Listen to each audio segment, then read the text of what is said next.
Hey everybody, welcome back to the channel. Well, today we're going to continue our Department 56 Rest in Peace Crypt series review, and we're going to jump in and take a look at another one of my favorites, go figure, the 2020 Rest in Peace Crypt and the associated coordinating piece with that. So with that, let's jump right in and take a look. Okay, as always, we start by looking at the box for the 2020 Rest in Peace Crypt. Very cool design on this crypt. Now, this came out, I believe, in a mid-year release for 2020, the way they used to do this. And then the coordinating accessory piece, rat catcher. If you bought these brand new, the crypt itself would set you back $80, which is not too bad, and the accessory piece would set you back $30. And so I'm going to move the accessory piece for now so we can focus on the crypt. This is a really, really well-designed crypt, in my opinion. So you've got to look very carefully. We always look for the date, but the date is right up there in the top. It is pretty hard to see just by the angle of the crypt, but it is pretty cool. And then you've got some lettering there. It looks like it says Ratzenberg or something like that. I'm not even, Ratzenberg, I believe. I'm not even sure. I haven't even really focused on that. But it is a pretty cool crypt nonetheless. Okay, let's zoom back out. Okay, so the design of the crypt itself, let's start with a base. Typical Department 56 base. Very cool though. Very good paint job. This is a resin. This is a porcelain crypt, as are most of them. But the thing, there's several things about this crypt that I like. First of all, you've got the two lanterns right beside the door, which is obviously a little bit open. You've got the kind of the batting material in there to make it look like smoke or steam or fog coming out.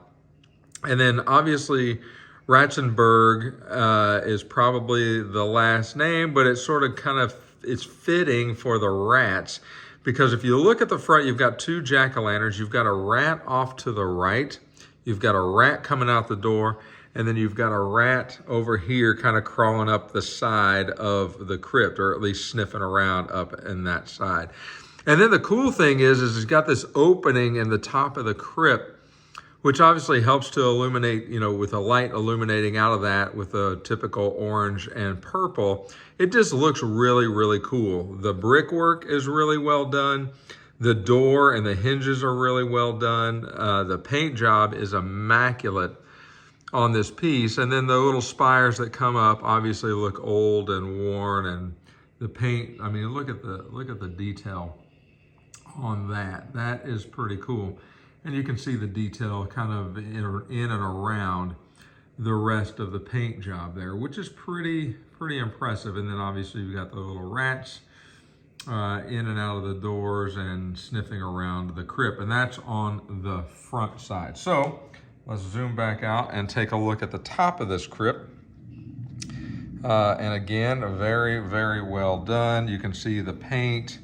I mean, it's just a really well done. You've got the fall leaves up there. As always, we'll move these trees out of the way and take a look at the other side of the crypt.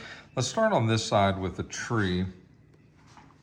Okay, so you've got a foldable tree there. Obviously, I still have this crypt stored.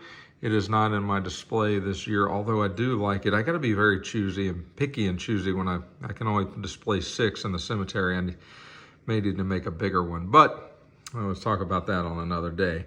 But the side of the crypt is pretty cool. You've got some openings in the crypt where you can kind of see through. The back is about like everything else. A good paint job. You got some kind of bushes kind of creeping up the side and the back of that. Nothing too crazy on the back. Nothing really too crazy on the other side either. It's about the same. It's just a really well done and well painted crypt. The detail work is pretty awesome, and I'll zoom in on the detail work on the side so you can kind of see how well that that flows, and then on top, on the roof. But just a very well done crypt for 2020. And then what I didn't mention is the jack-o'-lantern on the one side of the door also lights up, and you can kind of see that illuminated down there, which is pretty cool. And so that throws out a little bit of light too. So very well done crypt for 2020. Really like this one. A must-have for my collection, and if you're collecting these crypts, probably a must-have for you as well. Now, the coordinating accessory piece, like I said, that was $30 when it came out, is the rat catcher. And this little guy is also pretty cool. He's got this crazy, crazy look on his face. I always love to look at the look on their face. He looks like he's kind of crazy. Obviously, if he's a rat catcher in a graveyard, he's probably somewhat crazy to begin with, but he goes around and he's catching a whole bunch of these rats, and he's putting them in a bag. And if you can see, he's got his little dog, his little sidekick with him, which is kind of a cute little guy.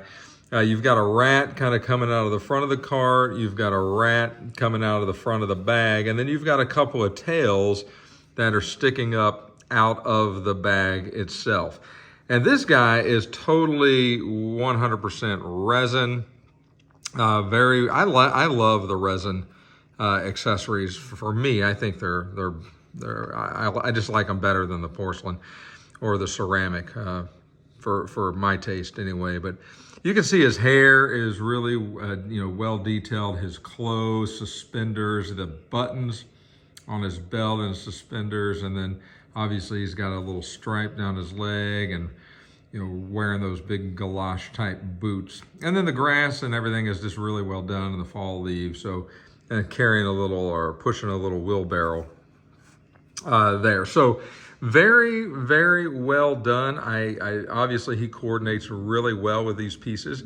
Now this, unlike some of the other crypts that I showed you, this accessory piece does not come with the crypt like I think the 17 and 18.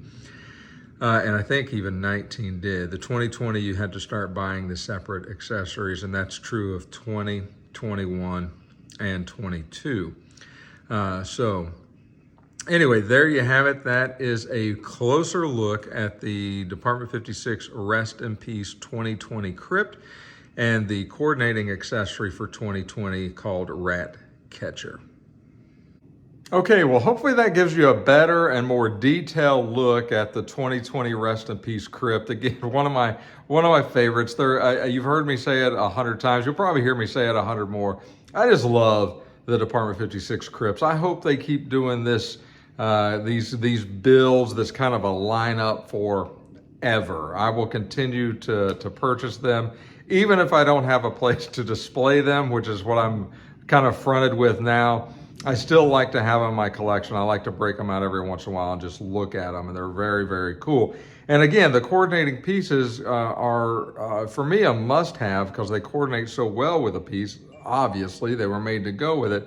But if you wait and this is very popular and it were to sell out, then you've got to fight the secondary market for a piece that would have cost you, $25 to $35, and now you're paying upwards of $100 for it. One of the pieces in the back on this, the Creepy Circus is the prime example, and that was the creepy looking clown. I think when that came out, it was like $15 or $20, and you're paying upwards of $100+ for that piece today. So that's one big reason why, if I see a coordinating piece that goes with the main piece, I'm more than likely just gonna kind of suffer through that and get it retail versus fighting the secondary market at some point later when I decide, I probably should have got that. Now I really, really want it. So anyway, food for thought. Hopefully this has helped you in this series. Next week, we'll be looking at the 2021 series. And then the 2022 again. Both of those crypts are in my cemetery display, which is already set up. So it'll be interesting. I'll either pull them out or we'll just kind of go over to the cemetery and review them in their actual spot, which may be kind of cool as well. So I haven't quite figured that out yet, but you got that to look forward to.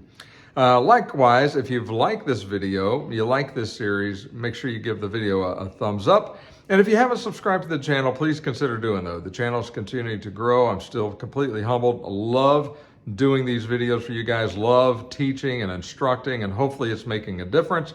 Getting a lot of positive feedback on social media, Facebook, and obviously through the YouTube channel. So if you have questions or comments, leave those below. And until next time, take care of yourselves, and we'll talk to you again real soon.